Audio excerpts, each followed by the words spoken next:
All right, welcome back, everyone, and I'm hoping you're recovering after that Buck Flower double feature. That was insane. Whether you need to eat a rose, or maybe bowl a few, Man, to get do it a little out. bowling, yeah.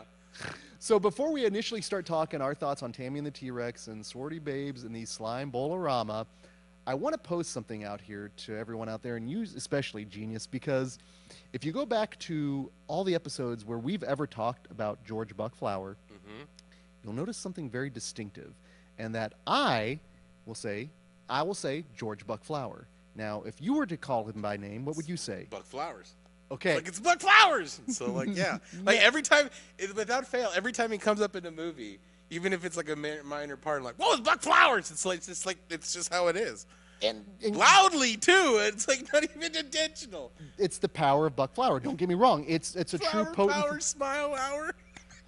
something oh man, we're totally missing out on that. Damn it. Bring back the hologram ultimately. There In we go, fact, the Buck Flowers hologram. Like, it's time to kick it, assholes. Dun, dun, dun, dun, dun, dun, dun, dun, dun, dun, dun, dun, dun, we dun, were dun. so disappointed when we finally got to see John Carpenter perform live that they had the Tupac hologram. We were really hoping for a Buck Flower hologram, like 50 feet of just Buck Flower doing a hoedown in the middle of Coachella. That'd be the shit. we can still hold out hope. You're right. But I bring this up because there's kind of a let me even back up a little bit more. There's this really weird phenomenon that's going on out there now. Were you familiar? Did you grow up with the Berenstain Bears? Yeah, the Berenstain Bears. Okay.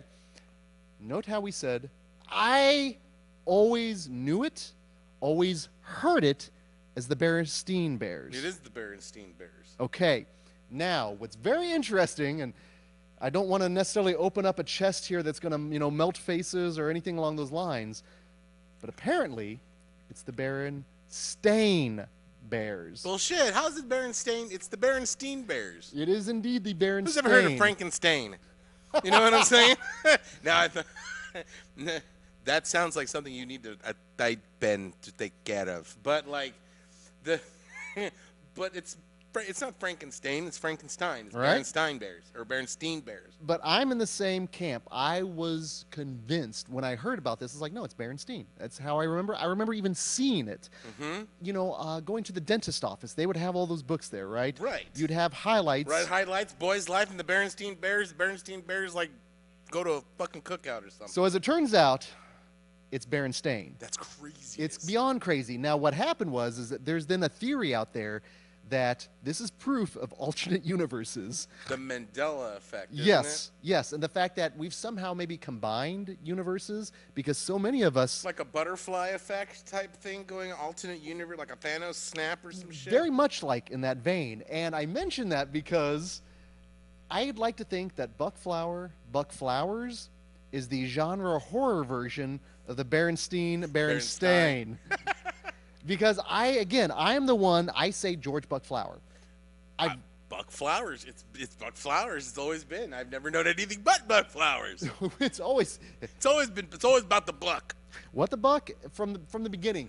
So I went to the IMDb and it said George Buck Flower, and I'm like, okay, CD Lefleur. Lefeur. Lefleur. Lefeur. Lefeur. I like that. J'ai leur son bon de la bon. But I know you have a preference of Buck Flowers, so I went online and I started listening to other people talk about Buck Flower. Sure enough, there are so many other people out there that are in your camp. Really? Yes. So Is it like the Louise Lasseter? But you don't stroke out trying to say it. It just flows naturally to you. With the Louise Lasser, you have to spell it out I phonetically. have to go fucking slow for Louise Lasseter. And so, like, But Buck Flower, though, just Buck rolls- Flowers. There you go. So I'm not convinced that But somehow. also, I say Sonics. I mean, so like, hey, you want to go to a drive-in? Yeah, let's go to Sonics. Or Town Topic. I don't know. Do you say Town Topics? I do say Town Topics. Do you have? Are things better either pluralized? Well, everybody wants more than one of something. I mean, That's fair. But it's Buck Flowers. But you know what? If anything need to be more of, it would be Buck Buck. Flower, Yeah, right? Bring on the Bucks. He started initially acting back in the early 70s, and I've got a couple of titles of his early films. We have, let me see here, we have Country Cousins. Hi, I'm George Buck Flowers. You might remember me from such educational films as Country Cousins. And Dirty Young Mind of Young Sally. And the erotic adventures of S. Gladys So- the groovy mule. What's great is he initially got his start as, again, just as side characters, and for the most part, that's what he stayed with. Yeah.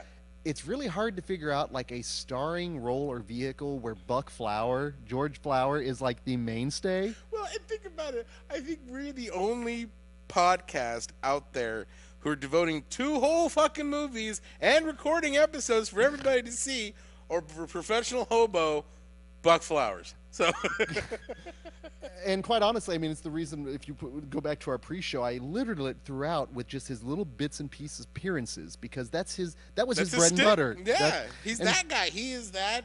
It's that hobo guy. And I guarantee any movie that we've watched where hobos have appeared on the screen and it's not Buck Flower, We'd be disappointed. and we were like, what are these bargain bin bucks? Like, and guaranteed he was probably filming a hobo scene for another movie. Another movie, yeah.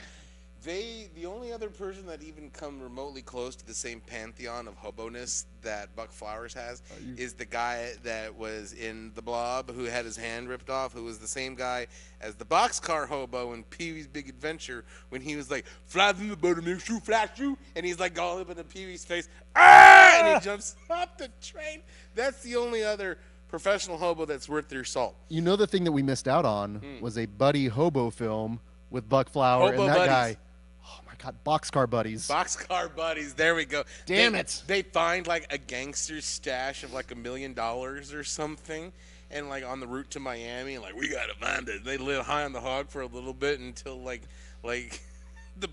the fucking the mob boss played by Miguel Ferrer comes in and like takes him out with his goons and lackeys. I am totally in it for Miguel Ferrer. Ooh, and they could do like some sort of like next of kin shit. You know, next of kin, they use the hobo things to their advantage. They use the hobo stuff. The hobo connection.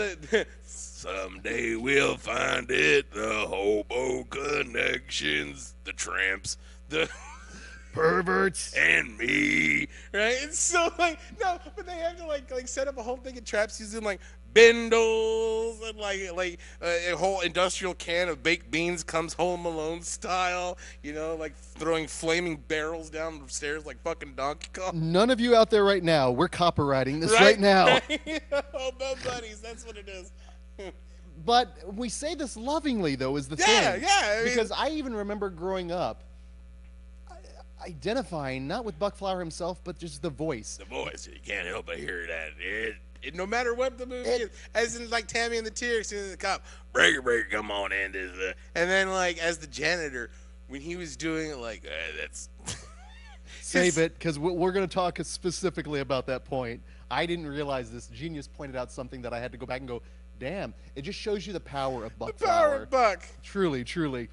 So let's talk a little bit about Tammy and the T-Rex. Holy shit! As much as I want to talk about Buck Flower and himself, and we'll talk about his performance in the film, the movie itself, wow. Absolutely bonkers. I giggled the entire the whole movie. But it's so weird because this movie is 3 different movies in one. It's got the part with Denise Richards and Paul Walker at the beginning. It's like a teenage drama, like a Beverly Hills 90210. Okay, we got first thing. Then it turns into Mad Scientist Zucker Brothers movie. Oh, we definitely got that. That's our second. And then it turns into like a Carnosaur type movie. So like it's all over the place, but yet it plays so well. Well, it operates like a cartoon ultimately, and that's the one thing I was surprised that this wasn't directed by Joe Dante, because it feels like such madcappery, and it starts absurd and it ends absurd. Like if it took a more serious tone, it would be The Wraith. But like, well, and it plays into that bad boyfriend trope that Right? you find with that and Tough Turf, movies along those lines. but those movies then end with the climax of the hero having a dick grabbing fight with. Not with 5 Sid minutes Beck. into it. 5 minutes into it, This we get dick that grabbing scene. thing. And here comes Buck Flower. All right, boys, separated. Be careful now. You know, and just got him by the cannon. You know, it's just like God. Were you familiar with Tammy and the T-Rex before you saw it? No. Okay, so there was no hype for this one? No, I've heard of it, and I heard the gore cut was insane. Mm-hmm. But like nowadays, there's a lot of movies that are crazy and batshit insane, Which we which we celebrate love, which we love, like the 90% of our podcast. But like at the same time, the amount of absurdity in this movie, I was not ready for. And the thing about it is, it's so jarring and it's so funny because, like, they take something that's wonderful and then they add the exact almost polar opposite to it in the same scene. For example, you have this really cool giant animatronic T-Rex, but then these fake ass hands, like making phone calls and digging out the change and giving massages and shit. It's the charm of the movie. Yeah, it is. You know what? This film is charmingly chaste which is really funny given that it's R-rated and that's all based on the gore. But they always say in filmmaking, you shoot with what you have. So if we're here in a theater, so if we were going to make a movie, we know we'd have access to a theater. Right. It's going to end up in a movie, right? We'd make Argento's Demons. Absolutely. Right. If you happen better than a Pee-wee movie. Or an American Werewolf in London, what have you. Ah! It's raining. It's definitely raining. But if you happen to have access to an animatronic dinosaur T-Rex. Why not? And literally, they filmed this movie in 9 days. 9 days. And I'm not going to say it shows, but there's it all. And I'm not going to say it's like an Altman film in terms of the madcappery, but the way everyone is playing off of each other, the way all the personalities are heightened. Because half the people are playing it straight. Yes. And the other half are playing it like as crooked as it could be. Because, for example, Wachenstein, played by the great Terry Kaiser, and this film again is operating at like an 11. He comes in at like a 15. Yeah, he's not the same character from Weekend at Bernie's, that's for sure. And that's where I think everyone knows him from. If you're watching this, you're like, wait a minute. Put a mustache on him. Give him that little bumbly, Riley. And also, he's the psychiatrist in Friday the 13th, Part 7, A New Blood, directed by John Carl Buechler, who did the effects work for Tammy and the T-Rex. Mm-hmm. It all comes together. But his Dr. Wachenstein is insane. Another level. He's like, he reminds me of Martian's Deedle of the Universe, because he's a very sexed up mad scientist. Well, they say some people chew scenery. He's kind of like performing surgery on the scenery, sometimes with a delicate scalpel and just sometimes with a hammer. Yeah. Regardless. When you can take the scene away from a T-Rex. Yeah. You know what I'm saying? Because, like, he's doing madcap shit, and I'm watching him, and he's over there. He goes, watch this. When they're dead and you can extend the brain, you can make a move. And he's doing the leg, and then he's like, this is my favorite. And he keeps doing it over and over and again. That's madcappery. That is insane. And in fairness, if I see somebody, like, doing stuff with the brain like that, if they don't do, like, then, like, you missed an opportunity for a joke. So if he hit all the checklists you need in terms of brain shenanigans at that point, I can appreciate that. Would this movie play well with Blood Diner with the brain in a jar motif? Yeah, as Uncle. Oh, good Lord! It's not Elmer. Uncle. We can't remember his name, but yeah, but Shitar. Remember Shitar. No, that would play good. Or the head in the jar, the man with two brains, a whole like mad scientist thing. But the fact that like this movie, Tammy and the T-Rex, is just peppered with that guy. Okay, let's go down the list of that guys. Not the main stars, mind you, but that guy. Would you say Bird? The T-Rex under the stairs? Sean Whalen showing up in this one. Fucking Roach, man. Who is another that guy. That guy. We have, let's see here. Isaac from Children of the Corn. He was the other scientist, that is correct. He got his head ripped off. He wants you, Tammy.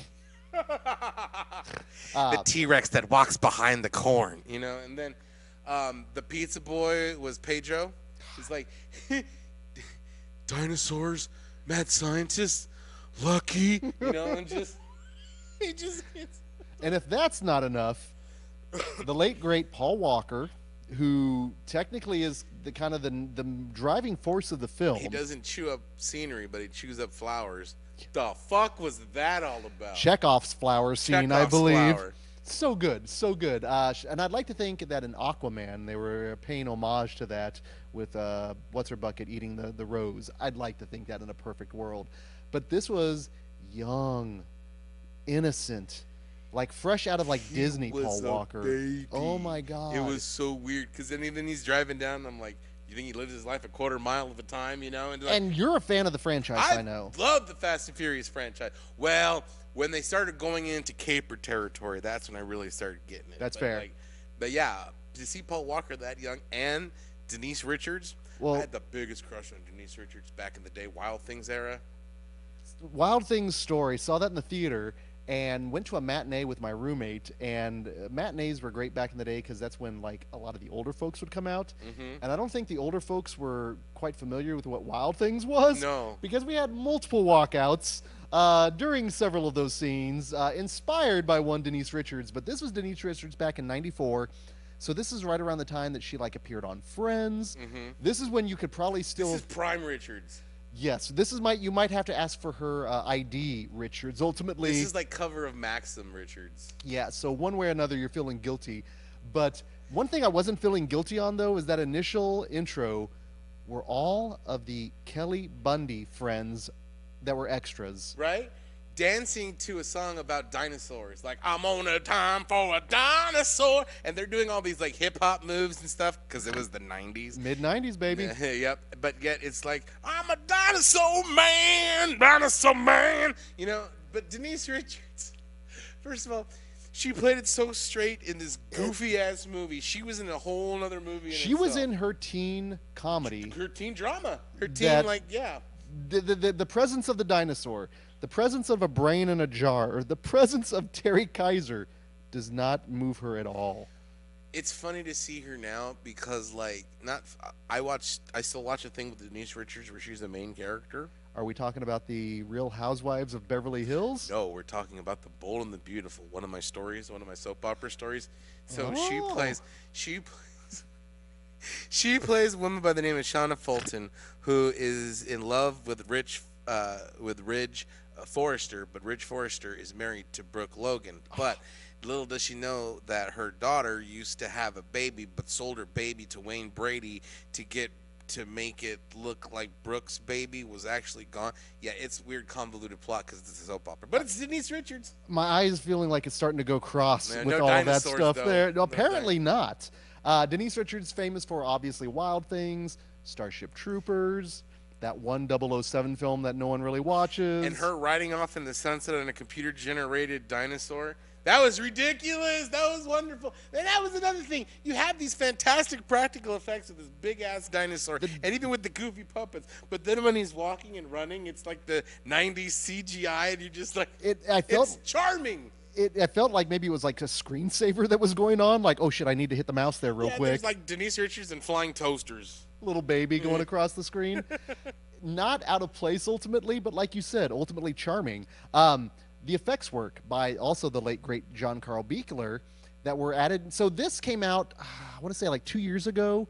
It hit the festival circuits. I want to say even like Cinepocalypse was one of the first ones to get it. Because wasn't it theatrically released PG-13? Yes, they excised all the gore because they wanted to reach that teen audience. Because if you technically cut the gore out, it is a surprisingly chaste film. There is no nudity. No. Very little swearing. Yeah, that's true. But the gore itself is cartoonish. Which is perfect because it is a cartoonish film. And there's great decapitations. A lot of smashy. Very much the smashy. But again, adds that level of charm. And this is not the first time we've talked about John Carl Buechler on the Shudder shout-out. Our first one we did for the Stuart Gordon, his work in Dolls. Mm-hmm. So his work has always been around. Yeah. And I think ultimately, had they gone more real, I think it would have taken away the charm of the movie. It definitely would have taken away the camp factor. Because you don't want anything mean in this movie. No. You know, this is one that has to maintain that level of just absurdity. But the gore is insane. Like when he's cutting the Paul Walker's head, it was a very good shot. But he was like, and he's like singing and like smoking, right? And I was just like, this is wonderful. This is what everything I wanted in a movie. Just batshit insanity. And this was your first time viewing it, so I'm so happy that you enjoyed it because I love this movie. I saw it, my first time here was at Screenland over in Theater 2. Our buddies at Forever Bogus introduced it, and I knew enough of the movie. It was kind of I've seen that because I knew of the animatronic dinosaur, Denise Richards, and that's about all I knew for the most part. I didn't realize just how absurd it is. Again, 5 minutes in, the ball grabbing scene. Out of nowhere. And it maintains and stays that way for longer than it should. Things were different in the 90s, another time. Another place. But we never did ball grabbing. We did a lot of hacky sacks. Yeah, but not kicking sacks. Not hacky, not grabby sacks. You know? I think that was a hazing ritual, which we'll get to in our second film, inevitably. But Buck Flowers showing up in this movie. As a cop! That's what I was having a great time watching it the first time, loving all just the absurdity, the camp level. And then I'm like, wait a minute. What does my ear detect? Hey, Buck break Flower! it up, you got Buck Flowers! Okay, so let's rewind a little bit. Why we go Buck Flowers. So Are we going back in time? maybe about 4 years ago, was it? Yep. And we were going to do something for It Follows in the movie theater, or for the show. And I've never seen It Follows before. And A lot of hype behind the movie. a lot of hype, which usually can burn You know, me, genius. But here's the thing about it. I don't know what it is. The movie lost me. I was like, okay, why don't you go to like one of those like sex tourism places and just have that? And there's a lot of ways to fight this ST demon. But there's a part where they like rip open the sheet off of the ghost, and it was a total Scooby-Doo moment. And for some reason, I was expecting Buck Flowers to be in there. So when they Buck Flowers, and it would have got away with it too if it wasn't for you pesky kids and your STD demon, you know. And so like now, Buck Flowers. And so it's just. And I should like also that. say that kind of non-reveal totally derailed the movie for you. I laughed so hard at my own goddamn joke, and I'm just like, I could not get back into the movie because I just pictured Buck Flower like, "Come here, I'm gonna fill you up," you know, or just something terrible like Buck Flowers would say. And so now, $10 whenever bag of nickel jawbreakers and just running around. So when he shows up now, it is a Buck Pavlovian. Flowers. And so I totally did that when he showed up and Tammy and the T-Rex comes out of the cop car. I'm like, Buck Flowers, and I knew he was gonna come at some point in time. It was just so like, you Well, know? and the fact that he is sans any kind of facial hair, which I think you have to almost go back to like Starman, maybe. And he has a respectable job. Yes, gainfully employed Buck Flower, that's a next level. Yeah, it like is. that's someone giving him a bone, quite literally in that case. And the fact that, did you notice that over one of the corpses he was eating? Yeah. So I'm thinking his character maybe had applied to mortuary school. Used to be an ambulance driver, Yes. and he got bumped up to Because anyone that has the stomach for that, you know that it's just one of those things. But he also brings, I'm not going to say a level of gravitas, because again, we're dealing with a Buck movie. Flower, professional hobo. I went to Juilliard and I studied in that to be or not to be concerned. But our sheriff's name is Sheriff Black, and he happens to be African American. His son, who is also 1994 gay character, oh boy. Yeah, this He's- could have gone really south. Thankfully, really and quick. again, But he was a well fleshed out character. He wasn't a caricature. not so per much. se. No, it's what you would see in a teen comedy in the 90s ultimately. Actually, a better representation of what you would see in a teen comedy. In the This is 90s. quite true. Like significantly better. Because we're not too far removed from Mannequin, just a few years earlier for the most part. So again, I'd like to say we're making progress, but I will say this: in a horror movie, he survived. Yeah. He didn't get eaten by the dinosaur. In fact, he got pulled up and got the dirt brushed off his shoulder like Which was- Jay-Z-osaurus Rex. The dinosaur had character. This movie could have just failed horribly. The dinosaur had jokes too. He's like laughing and like pretending he's still raw. The montage, in lieu of finding like the appropriate outfit to wear for something, it's finding the appropriate body to put the brain in. Uh-huh. And And like, put up the woman. And he's like, everyone was a little bi-curious in the mid-90s, you know. But and what's killing me is in Dumb and Dumber when he finally gets the outfit correct and he does that little dance. Like, fucking, do you see the T-Rex? Dance to a beat of a different drum. Like, I like it a lot. There was also a line in there where I believe it was Dr. Wackenstein says something along the lines of, I believe she's been. She's been with a dinosaur. How can you tell, Doctor? Well, look at the way she walks. Him and Helga had such a wonderful, odd dynamic. They were wonderful. Like- I know they're our antagonists, but I'm kind of rooting for them and every single thing they do. And she's phenomenal Yeah, she's in that insane. movie. Chew through my rope. Oh.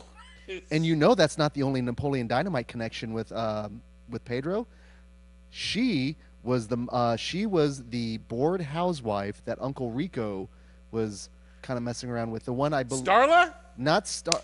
I don't believe it was Starla. It wasn't Roundhouse and these bad boys, Yeah. but she is in Napoleon Dynamite. Really? Yes. So again, weird connective tissue. How everything ultimately comes together. Oh, wow. Love it. Absolutely love it. Got your delicious T-Rex. You know, and just like... It's this. I'm not going to say this movie has everything, Hell but for us, this movie, It's gold. This it's is wonderful. Great. This is the kind of Great movie as a horror comedy that feels good to watch. I don't think you can have a bad time watching this movie. Let me ask you this: you saw it? I'm assuming probably by yourself or maybe with. Did anyone watch? I watched it online. Okay. I saw this in a theater, and people reacted the way I kind of wanted them to react with a movie like that's as absurd as this, where everything that was funny was funny. People reacted that way. You know, everything that was kind of horrific, people reacted that way. So it played wonderful in the theater. How did it play just as a home viewing? Oh, it was fantastic. I was laughing. I was like, yeah, cheering. The scenes of Carnage. When he's jumping on the car, I just had the biggest giggle on my face the whole time. When Roach pisses on his leg, I was like, you done fucked up now, Roach. You done fucked up. So, like... The shots of the T-Rex head when they're carting him around at the end, just coming out. like a dog's head out the window. Yeah. There was just, again, something charming about that. This, like I said, this movie... But the fact, like, when he's crying at the funeral scene was ridiculous. First of all, he's like literally 5 feet away from the funeral, and nobody can see it. Even drunk Uncle Bob is sitting there getting lit. No, it's just ridiculous. But to see a robotic T-Rex bawl and wipe the tear from his eye was hilarious. It's so wonderfully stupid. That's just it. This is not Citizen Kane, but this is a movie that I guarantee you can throw on by yourself if you're feeling down. It'll make you feel good. I don't know what you expect from a movie called Tammy and the T-Rex. Although, like, it does sound like it could be a children's show. Oh, absolutely. You don't want to show this to, like, itty-bitties, but, like, if they're cool. Yeah, you know, but this could be... Because we've probably seen tons worse, like, we were 5, 6. Oh, guaranteed. Yeah, guaranteed. But it's a lot of fun. No, yeah. This is one I would... I'm not going to say it's gateway horror. No. But if your kids like watching dinosaurs fuck up people, this might be the movie to bond over. This could be, I don't know about 100% gateway horror because it's still rated RR, but it's definitely a fun, not mean rated R. No, I definitely think this is one, as far as a horror comedy goes, it's going to make you laugh. It's going to make you feel good, which is what you want from a horror comedy. Normies? I would actually... That's tough because it operates at such a campy level. And like you said, not necessarily everyone is on that campy level. So I think it might... the tone might throw normies off initially. I think this is one that you can throw out to your normal horror friends. Normal hormones? Normal hormone, blah, blah, blah, blah. It's a mouthful, like Tammy and the T-Rex. But no, I think it's one that would be a litmus test film. Yeah, I think so too. If you get the humor or not. Because if you don't like this, if you're like, oh, I hate Tammy and the T-Rex, totally that's cool. That's cool. But I don't know if I can trust your judgment on movies though. But I think it's totally fair. If you don't like gore, okay, I can see that. But it's not. It's funny gore. It's not mean-spirited gore. Nope. The jokes are hilarious. Everything's madcap and over the top, and I think that's what I love about it. Absolutely. Well, I'm glad you enjoyed that. Final thoughts on Tammy and the T-Rex before we bowl tonight. This might have to go into my regular rotation. This might be one that I have to like. Yes. Like people like haven't seen. I'm like, oh, you haven't seen Tammy and the T-Rex? Let me show you this movie. And it is streaming currently on Shudder. Vinegar Syndrome put out a phenomenal Blu-ray out there that has the gore cuts, all the extras that you would get. Buckflower outtakes? Oh, I hope so. Potentially. James, is that out there? We'll find out. I'm so glad you enjoyed it, man. Yes. Because like I said, thoroughly. Was one of my favorite experiences. Again, until we're back here in the theater, I'm kicking myself for not seeing it in the theater. it played well. It played well. You know what? Based on that alone, when we're back in here, let's see if we can get it playing in here again. So Monday Mystery Movie Night. it would play great as a Monday Mystery Movie Night. It would be a great Monday. Coming soon, 2021. Monday Mystery Movie Night presents Tammy and the T-Rex. So going from something that was charmingly chaste to something that is decidedly deviant. Full frontal buckage. Holy smokes! We're going to, as you said, a USA Up all night classic. That's where I initially saw it. The movie that puts the imp and pimp. Oh, Lord have mercy.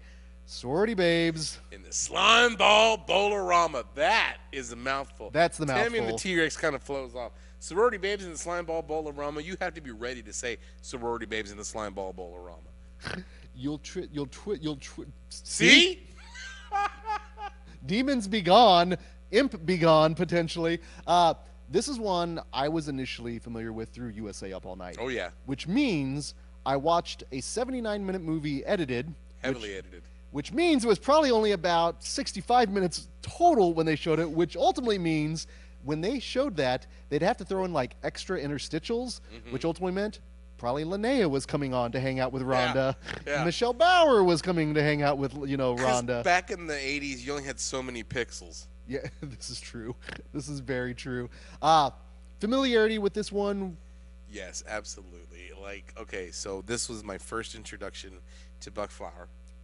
What, this is your first Buck? This is the Buck Origins. Wow, okay. Yep. And I remember watching this vividly on Up All Night because it didn't come on just once.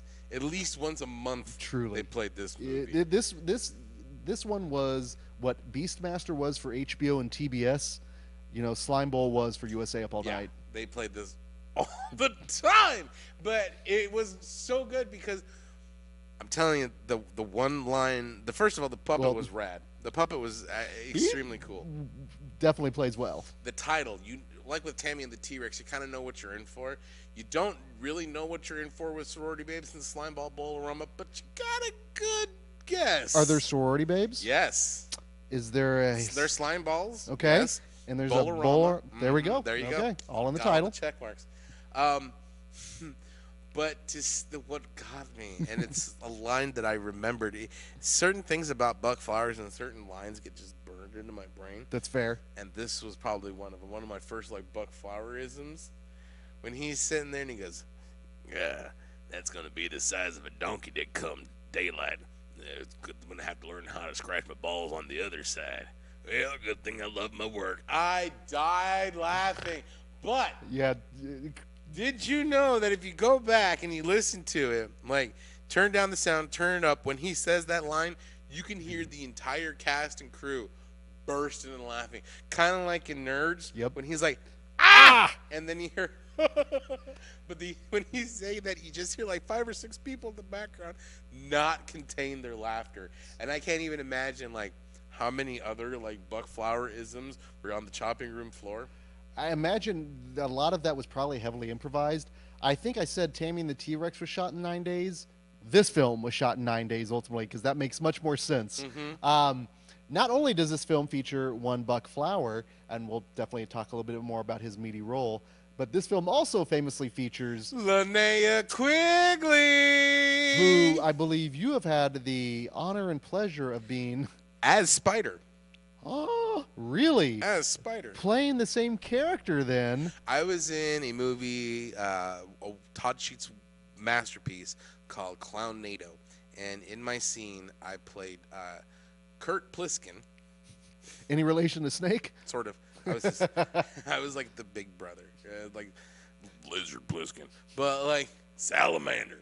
But so in this thing, I played this bouncer in a strip club. And I get the shit kicked out of me by one of the rowdy patrons. And the boss of the strip club comes out, and it's Linnea Quigley as Spider in her Spider outfit. The outfit. Right? And she comes, and she's fucking yelling in my face and finger in my face. And I'm trying to act scared, but meanwhile, I'm just thinking this is a goddamn dream come true. I'm getting yelled at by Linnea Quigley as Spider. I'm waiting for the imps to come out, Buck Flowers to show out of nowhere. And so, it was glorious. glorious. I mean, like, the fact that a movie that I grew up, like, laughing and enjoying with, the fact that I'm in, like, sort of an unofficial sequel to, you know, it's like, this is glory. This is amazing. Totally a bucket list item. And, like, it just brought back so many good memories watching this movie at this time. Not only like memories of like younger day, the Buck Flower, the whole Linnea connection, and like again, Nightmare Junkhead would not be possible without Linnea Quigley. I mean, that's one of our origin stories, our crime alley, if you will. Our love of Linnea was that Step Brothers moment ultimately, where did we just become best friends? Yup. So. Not only in terms of almost like the Mount Rushmore of Nightmare Junkhead with lovely Linnea, we also get Scream Queen's Michelle Bauer. Yep. We got Brink Stevens. Taffy. And also a few years, oh goodness, so this came out in '88. One of the nerds, because it's technically almost like Tammy and the T-Rex is also multiple films. College Shenanigans film. Exactly. It could be a total like retelling of Revenge of the Nerds. Oh, absolutely. When the Lambdas end up going into the... If they break... Oh, the Lambdas broke into the Sime Bowl-O-Rama and instead of the Pie House? There's the imp playing, say I gotta be me, you know, and just like... You These wish for a sure Darth can Vader party. mask? And just like... Oh. Played by Dookie Flyswatter. Great name. The imp in and of itself plays very well as a character. It's a great little character, like a little puppet. Cheddar Goblin. Very much in the vein of Cheddar Goblin. Well, I think if you think in the 80s, little monsters were everywhere, and I think this one falls in that category. And I love little monster movies. That's almost one of your other jams beyond horror comedies. Yeah. So this is combining like everything. all of those Linnea, things. Buck Flowers, Little Monsters, Full Frontal, all sorts of stuff like that you would love in the 80s.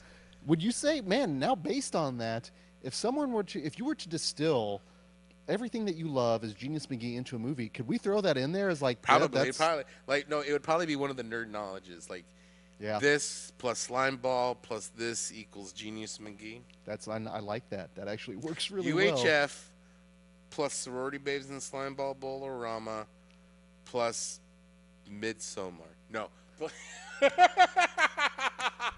Somewhere right now, Ari Aster's his ears are getting red, and he's like, "What is happening here? What is Pink going on?" Lemonade in a trophy? That's brilliant! So I'm like... Film very famously is only about 79 minutes long, which means it's lean and it's mean, which is one of the things that we love. But it's very bloodless. Oh, it's being like, because a lot of the killing happens off stage, and it's kind of makes up. That's kind of the charm of it, because when you see the gore, like the heads rolling down the alley, it's like it's funny. As a horror comedy, this one, I'd say Tammy the T-Rex more on the comedy side than the horror, but again, the gore really helped. This one I think is kind of balanced pretty well for the most part. Because it's asinine. It's a ridiculous ass movie with ridiculous ass premise, with ridiculous ass scenarios. For example, I want gold. What were their wishes? I want gold. I want to be the prom queen. I want to get with Lisa. And then and much like the monkey's paw, if you will, when they free the imp, he gives them their wishes, and of course things turn as they always do, and the shenanigans ensue. Bride of Frankenstein, that whole chase scene with no music, and you just the whole entire time pulling a peewee. It's laughing. Again, charming. Absolutely. That's why ultimately I think this double feature works, is the charm. I don't think we could have paired Tammy with any other film and have it work as well. No. And of course, the Buck Flower connective tissue. Now. Bless you. Bless you. Gesundheit. Charm. Oh, goodness. Playing a custodian in this one. And definitely more. Got kicked off the force. This maybe after the mishappens and the mishandling of the T-Rex potentially. But what I like with this one is we get some Buck's position, if you will, because he's the one that lays out all how the imp came to be imprisoned, how he came to be, and all these things. And I'm sitting there going, I forgot that Buck is the one detailing all of this in a hilarious scene that he can't hear. No, that whole like, well, of course he got it in a glass, and it's just like all this ridiculous stuff. Every time Buck Flowers was on the screen, I was giggling. I was about to laugh. The nun line? I was just about to mention the nun line, of which it I contains... don't know if I can repeat that line. No. Unless Eric Havens was here, we could not drop this word, okay? But needless to say, that is the kind of stuff that's coming out of Buck Flowers' mouth. That is a possessive. I can say Buck Flowers, apostrophe S there. Buck Flowers is... The Flowers is, yes. Flowers is in the attic. Let me out of here. But ultimately, he plays his entire role in a closet, basically. Yeah, he does multiple times. Where he's like, boonk. Just the comedy shenanigans of Buck Flowers made this movie. He was the cherry on top. It is the cherry on top there. Linnea does not get naked in this movie. No. Which I thought was refreshing, actually, because I was like, oh. But as you noticed, they made up for it. Random full frontals for no reason at all. And because the director also did softcore on the side, so that's why it was like, let's go ahead and put a full frontal nudity shot. He was hugely proficient in the 80s and the 90s. They had some money left over on this shoot, and they ended up spending 4 more days, and they put together Nightmare Sisters, which is also a Vinegar Syndrome Blu-ray that you can pick up. And that one also is on unapologetically. No. Have you seen that one? Actually, I have it, but I haven't seen it. Okay. If you want to see Linnea naked, that's the one to go watch. If you want to see her not be unclothed or be clothed, this is the one. But I don't say that to be a creep, but it's just those movies he made, you had that level of skis on them, But it was kind of cool to see Linnea and her co-star from Night of the Demons together again. I can't think of his name. The fat guy. Was that Stooge? That was Stooge. That's Stooge? That was Stooge, dude. I didn't realize that. Yeah. In the mood for pork. Holy shit. Yeah. I'm going to go home and eat a bowl of fuck for that. That is amazing. With some sour balls. One of the other nerds plays Rick from A Nightmare on Elm Street 4, the Dream Master. The Kung Fu one. All he needed was his hair to get a little spiky. Isn't that weird? Back in the 80s, if you took off your glasses, you either became insanely hot or a master of athleticism. It was that simple. Who are you? I don't know, but I'm insanely hot, and I'm gonna go start doing soccer and shit. I mean, I'm not gonna say I'm gay, but I'm feeling a little. Hey everybody, I'm back. Oh yeah, I'm fine. I'm fine. I'm cured. I'm cured. It's just genius. Fuck We're good. We're good. My God. I even got the Clark Kent thing going on. The Superman curl, the little curl. Oh hey. Oh no, I'm good. Okay, that's fine. Let me go through my notes here. We've got USA Up All Night. We've got all of that. We've alternate title to this one ultimately should be How I Learned to Stop Worrying and Love Direct-to-Video. Yeah. Because this was around the time in '88. Absolutely. When they really started Full Moon Video. They started catering to the video audience, and they were making films that were going to. So they did not anticipate a movie like this to be theatrical. This is not a theatrical film. No. This is a film that does deserve to be on a VHS tape. But they actually made a sequel to it, too. Sorority Babes and the Dance-a-thon of Death. I have not seen that. Can't even say I've seen that. Nor have I. Should we seek that out is the question. Oh, absolutely. Especially if it's got Buck Flowers again. No, because he died in this one. That's... Off-screen Buck death. It was a little upsetting there. And then just the it cut. Was funny well, then he does the... and he goes... Oh, God damn it, this ain't going to be right tomorrow, is it? And then, you know what? But honestly, if he's in your film and he doesn't die, sometimes you're doing it wrong. He has some of the best deaths ever. One of my favorites in The Fog, actually. Yeah. Is he the one that gets the 1, 2, 3 with the hook? Stick. Oh. He's also the one in John Carpenter's Village of the Damned when he jumps up on the roof and he impales himself with a rake. That's a tough one. I know you kids are assholes. Yeah. Well, final thoughts on Sorority Babes and the Sime Bowl-O-Rama. Okay, so it's maybe been about 15, 20 years since I've last seen Sorority Babes and the Slime Ball. It's been a minute. But watching this, I just had I think it really, really helped after having Tammy and the T-Rex. But because watching Sorority Babes and Sime Bowl-O-Rama just put me in like this nostalgia, staying up really late to watch USA Up All Night and hoping for a glimpse of Scrambled and like just like maybe just someone was a little lax on sleep their at the editing. wheel or something, and like just seeing like all the like the trashiness that you expect in like 80s USA Up All Night because it had all the like 80s negligee. Yep, had it. Like gratuitous like crop tops. Had it. Oh God, yeah. College shenanigans. Had it. Shower stalls with nothing surrounding it, making it a shower. Ultimately. Random whipped creamery. It had it. Just like all sorts of stuff, and a jive talking imp. Which, if that doesn't sell you on it, you know what? Again, no worries, but this might not be the right show for you, the right theater for you, the right crowd film family for you, potentially. No, I enjoyed this film, and because it is only 79 minutes, if you don't like it, just get through it. You'll just be wait fine. an hour and a half, and you'll be fine. Good. You'll be good. Say what the buck and go watch something else. Well, speaking of what the buck, we're not going to get to the classy part yet, but I actually just want to throw out, what are some of your other favorite Buck Flower roles? Ooh, Wishmaster. Okay, always good in Wishmaster. Because that movie is mean. First of all, Wishmaster is a great movie. That is a horror lover movies movie. Like, just the amount of fuckery in that movie. Did Berger direct that? Howard Berger from K&B? Yes, he did. And it shows because that is a special effects, early 90s practical effect. Probably one of the last great practical effect movies of the 90s. And also has, like, everyone from horror. Yeah, exactly. Robert Englund, Kane Hodder. Angus Grimm, Kane Hodder. And Buck Flower. And Buck Flower as a hobo. Who has one of the gnarliest... He doesn't have a death scene, but he causes one of the most horrific death scenes. And if you watched our pre-show, I did include that in there because it is gnarly and nasty in that one. Yeah, it is. I'm always going to go with the one that, and we'll go to the JC connection ultimately, but his role in They Live, I think actually I didn't know you guys are down with the program.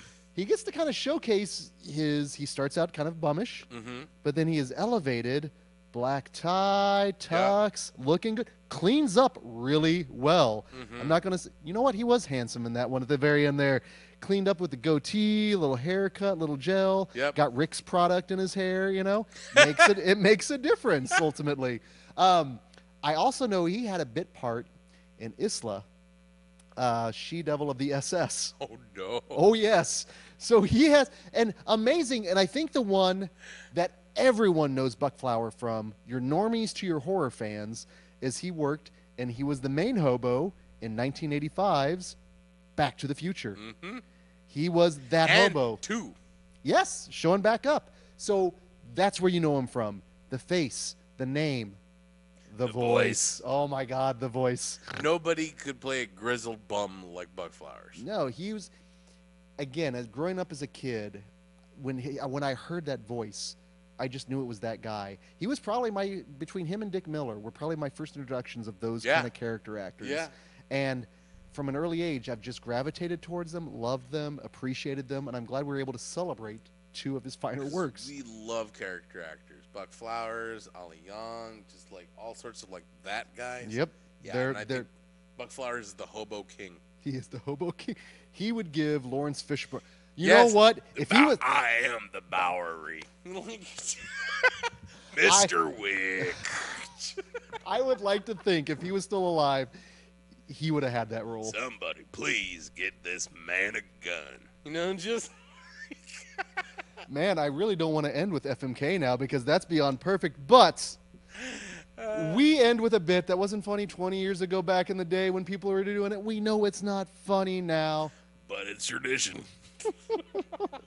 FMK, this case, Buck edition. The What the Buck edition, and we're going John Carpenter all the way across here. Because JC and Buck Flowers are an amazing. You know what? Yeah. We always say Carpenter and Cundy, and that's a very good team up. But I think we are missing the C&B Music Factory. Oh man, or CNF Pure Cane Actory. That's the one.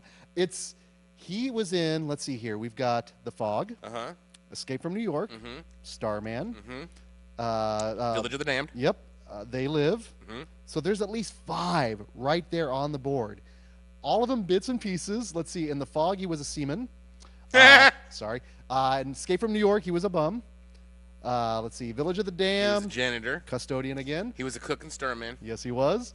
And then in They Live, He was a bum. Okay. And then he became a rich bum. The trickle down effect worked. He was mobily upward. Yeah. Upward mobile. You know what we're talking about. Yeah, you do. So on the slab here for FMK What the Buck edition, what do we have, Genius? We have They Live, we have The Fog, and we have Starman. Oh my goodness.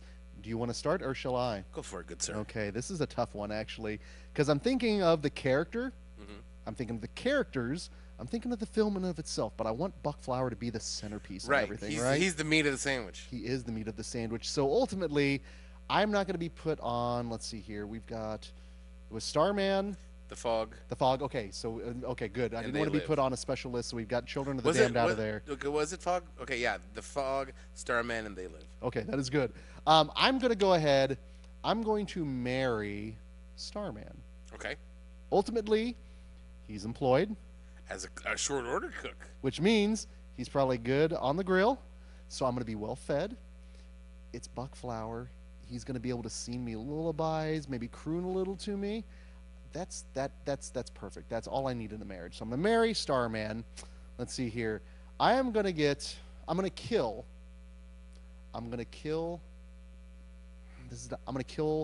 the Fog. I'm not a sea person for the most part. I've gone on cruises before, but there's something about the safety of a large cruise ship versus just the intimacy of a small one out there. Oh, yeah.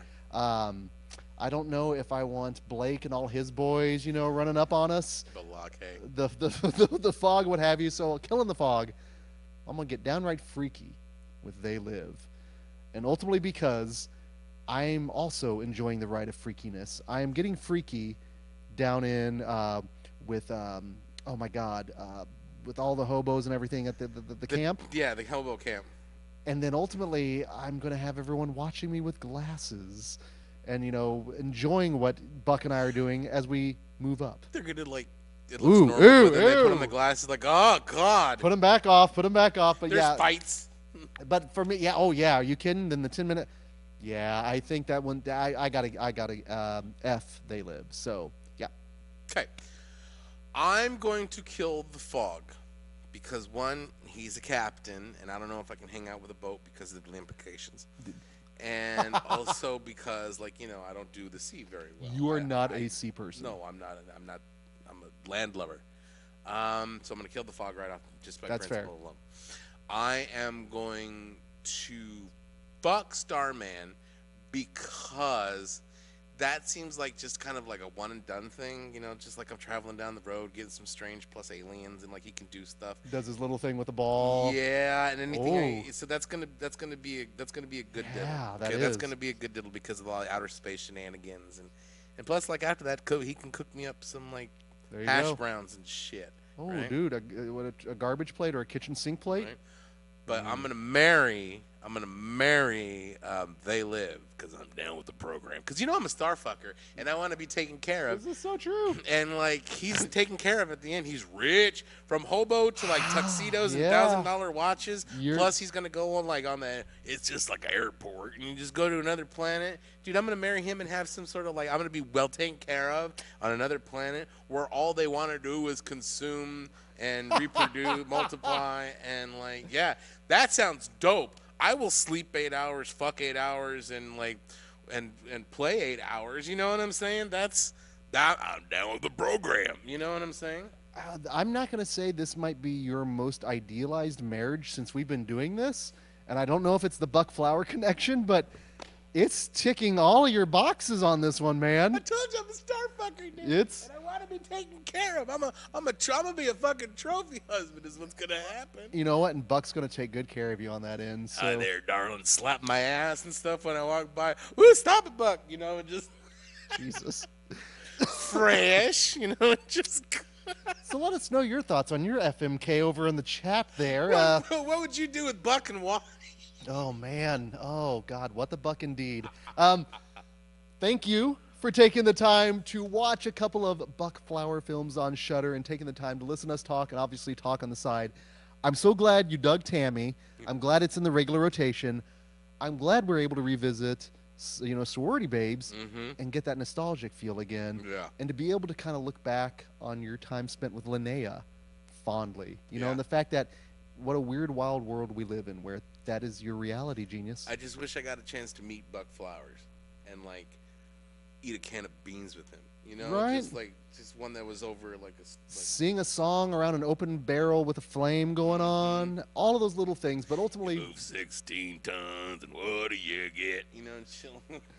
he was kind of the epitome of that guy, which is what fuels this podcast, which fuels this film family, ultimately what fuels all of us. So again, I'm glad you enjoyed that. Thank you guys for spending time with us as always. I know here in a few weeks we're going to have our last Shudder shout-out double feature for the month of May. Yep. We haven't planned it yet, but it's going to be fun. It'll always be fun. Hopefully as much fun as Tammy and Sorority Babes. Regardless of what it is, though, we will have a good time. So until that next time, this is Greg D. I'm Genius McGee. And we'll see you in your dreams. God